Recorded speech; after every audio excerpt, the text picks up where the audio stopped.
giờ nắm đi vòng chân kể nơi bao dưới dòng tuôn về để in lại nắng trong cơn đêm để in lại nắng trong dòng tấp la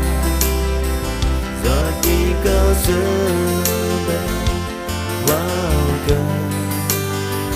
để có bóng ra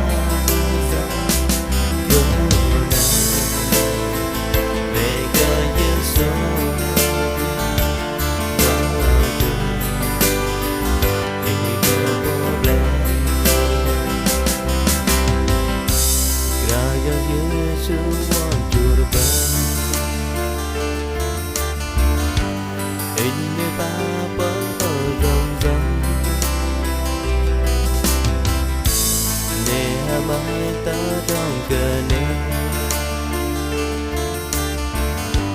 kể chỉ vang lắng còn nào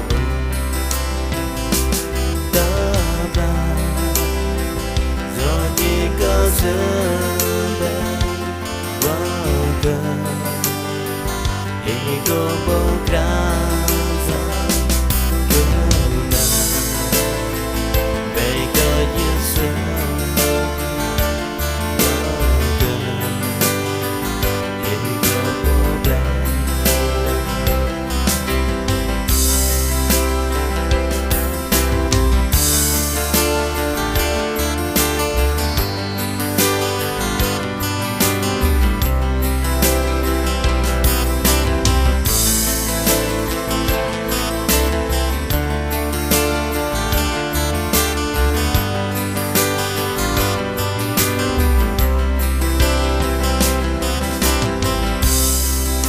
jangan merenggang,